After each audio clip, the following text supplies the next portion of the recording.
put him in, right? He's excited. He wants to be Spider-Man. So just for demonstration, the short arm cast, we'll leave it in neutral in a straight forward below elbow cast, okay? Now the first thing I do is put stockinette. Can anyone tell me why we put stockinette on? I know you guys have got it here too. Stockinette. We all use stockinette? Yeah? Yes. Why, but? Is it just because someone's just told you, yeah, we'll put stockinette on and... For comfort. Yeah, comfort. Also protects the skin.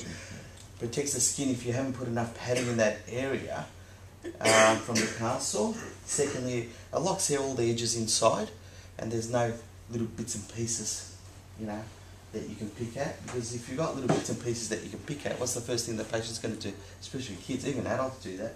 If I've got a thread on my shirt and I know it's there and I'm still doing this workshop here, you know, I'll just keep picking at it and it's going to annoy me. It's the same with the kids. If they see a little thread, they'll pull it out. So when they pull the padding out, there's no padding, there's a chance that you can cut them. Okay, so by locking it in, gives you protection. Kiana Williams-Galvin to the cubicle area, please. Kiana Williams-Galvin. Gives you nice smooth edges. Plaster doesn't dig in also.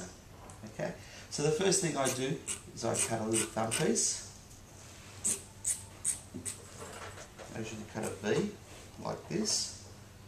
And generally when I do this demonstration in New South Wales or South Australia, I say V for Victoria, and they hate that.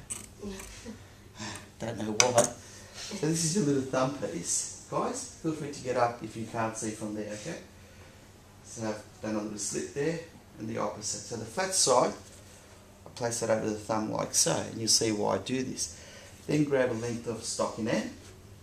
I measure it from the elbow to the fingertips, like so. Make sure you don't have it too short.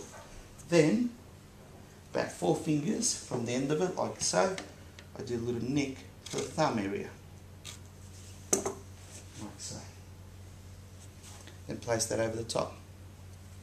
So I lock the thumb piece into place. Now make sure you don't cut that too big, otherwise it'll just fray all over the place. So you can see here how nice it fits in. Now usually for adults it's a 2-inch, even for kids it's a 2-inch, but you can get a smaller size too. So once we've done the stockinette, then we start with our padding. How do you know what size padding to use? Usually say, some of this has been here before, usually say we put the padding into the patient's opposite hand. If it fits inside the palm or in the fingers, that's the size I'd use. Obviously if I get a 10 and put it inside their palm, obviously it's bigger. Yes, the bigger the roll, the wider the roll, you get more coverage, but you're not going to get a nice smooth surface because it's not going to contour because it's too wide. Okay, so 7.5. Where would I start with mine, the cast padding? Okay, you want to tell me? Now generally, a lot of people, what they've been shown or they've been told by orthopaedic registrars, it's usually them that they tell you, is you start from the wrist like so.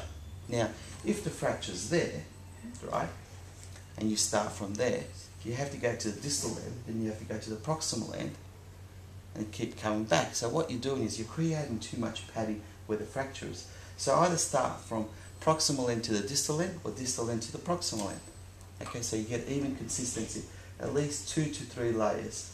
So I'll start from the proximal end, 2 fingers from the antecubital fossa, and work my way down up to the distal crease, overlapping 50%. So you can see how this fits nicer than the 10.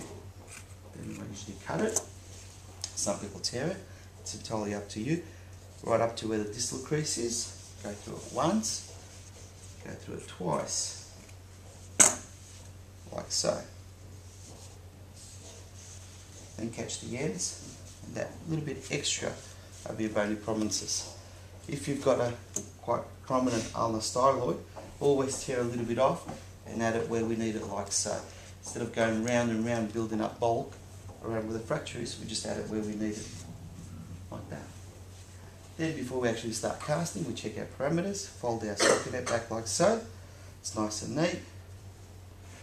There, like so. It's good. Happy with that. 2 fingers. Great. Now we're ready to start with the POP. Now if you're doing above elbow, first you immobilise the fracture, then finish it up the top, okay? To immobilise two joints at the same time is too difficult because you've got to worry about positioning the fracture, worry about positioning the elbow, whether it's at 90, or flexed or extended. So once I've done that, grab our POP. Any questions so far? No? Is that how you sort of start your short arm cast? Similar way? I was looking like this as well. Probably a different way, but same effect, yeah? Okay. Then we grab our POP. Where would we start with our POP? Another trick question. Wrist? Anyone else? Anything different? Usually we start from the wrist where the fracture is because we want to put that extra few layers of POP. We want to make it a bit stronger. So we open it up like so. Grab our hand. With the roll, it always gets knocked into the pouch. So we grab the end and pull it tight like so. Hold the end. Submerge it into the water for about 4 or 5 seconds. Lift it up. Hold it down the bottom, top. Twist it. Don't squeeze it. If you plunge it in and squeeze it, you're taking all the plaster out of it. Secondly, you're activating the curing process, so you have to work really quickly. So, roll. 1, 2, 3, 4. You probably need a little bit more water than what we've got in here. At least half a bucket, not a quarter of a bucket. That's fine. So, I haven't squeezed it, so I don't have to panic. Here's my end. Bottom, top. One twist goes clockwise, one goes anti-clockwise. So we're not squeezing it, we're just twisting it. Stop stripping, we're not panicking. Start from the wrist like so. Secure that. Come out here like so. Through the web space. Doing a figure 8.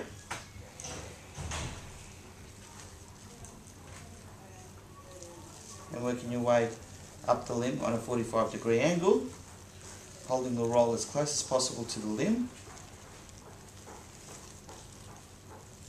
like so. Quite easy, simple, without panicking. Once I've done that, hold the arm, give it a quick smooth over the whole lot, so everything locks in. Fold my ends back, like so. And if I was to mould it, I'll mould it now just before it goes hard. If you've got gloves, change your gloves. If you don't have gloves, make sure you wash your hands before you start the other roll. Why? Because you get all these little flaky bits on your hands or gloves and then it just goes all over the place. So, I was rushing this morning, I'm a little bit sweaty, but I was running late. So grab your other roll. Again, the same thing, hold it. 1, 2, 3, 4. Now if you want a little bit more slow, you leave a little bit more water in there, like so. Twist. So we've left a little bit more water inside. Start from the proximal end and work your way to the distal end. Crossing over, overlapping 50%. Holding it really close. So can you see there's a little bit more slurry here? Now, instead of pinching it, I'm going to cut it in my last roll, like so. Feed it through.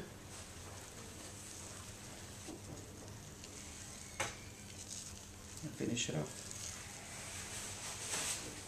Easy, simple.